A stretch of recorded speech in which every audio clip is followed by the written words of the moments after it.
I have been waiting to be able to make this video for over 1 year. And now, I finally can.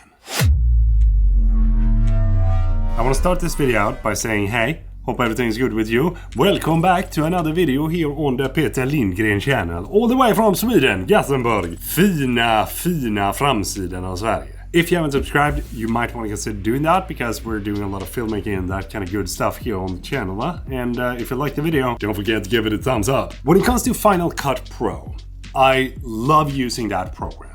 It is one of the most fun and intuitive editing programs that I have personally used because it makes it easy to make videos. And for me, I'm all about having things as easy as possible because the more easy it is to use something for me, the more likely I am to be able to create stuff. And when it comes to plugins in Final Cut Pro, such as this one that you can see right here, or maybe some cool transitions or whatever it is that you can come up with, I have always used plugins from Motion VFX. I even have a pack with my favorite plugins. I'm gonna link it down in the description so you can head over there and check it out. But in this video, I want to talk about a plugin that I've been using ever since the first day when I started to make my YouTube videos. And that is Mflare 2.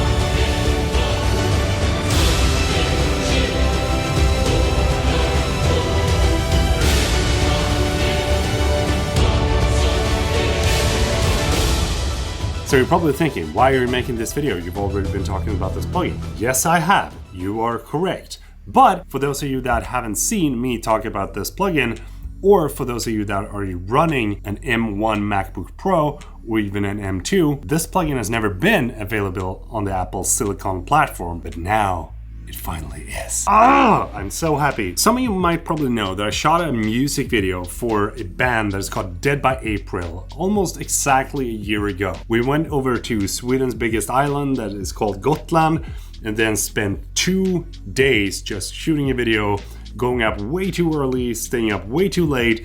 Had one of the best times ever. But when I was looking through that footage, I wanted to make that look a little bit more epic. I wanted to make sure that the footage kind of like popped because we found this great location that we could shoot the entire video at, and we did. And I used the Ronin 4D to shoot the video with, and it all looked so good. But there was something that was missing, something that I felt was needed in order to give it that extra little bit of like oomph. And if you know me, I'm a huge fan of Transformers. Duh. This is not a Transformers logo, by the way. This is something that I'm working on. Link in the description. And in Transformers and in Michael Bay's movies, there's a lot of flares. There's a lot of anamorphic style looking flares from everything, basically. And when it comes to the sun, it usually looks like this long orange streak. And that was kind of the vibe that I want to have in the music video as well. But you can't fake the sun on location. You can't do that. Like if the sun is not out, the sun is not out. But in order to enhance the visuals of that music video, I was using Mflare 2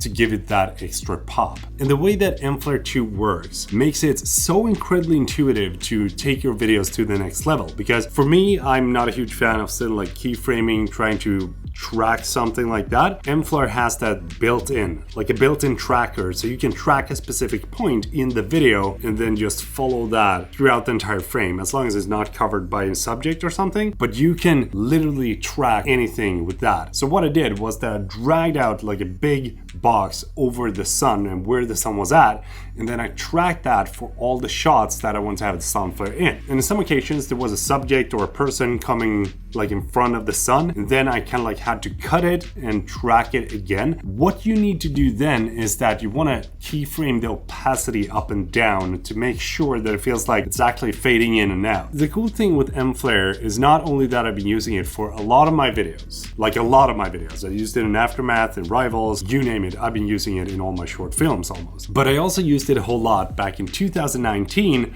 and 2020 when I was taking my thumbnails. If you've ever tried to find a nice looking Mflare for your photos whenever you're editing in Photoshop, that can be very hard. So what I did was that I took the actual photo and imported that into a 4K timeline in Final Cut Pro. And then I chose the specific flare that I wanted to use for the photo and just dragged it out there, put it on a lens, or might just have it as a sun in the background peeking out, just making sure that it takes the photo to the next level and making sure that it looks a little bit artificial and a little bit sci-fi, a little bit high-tech. And then I exported that still frame and used that for the thumbnail for the videos. And I've been missing the possibility to do this ever since I bought an M1 MacBook Pro, and that is why I'm so hyped about this plugin actually finally being released for the M1 MacBook Pro. Highly recommend you to head over there, check the plugin out, and use it in your videos, because this is a fun plugin. This is an intuitive plugin. This is a plugin that can do so many different things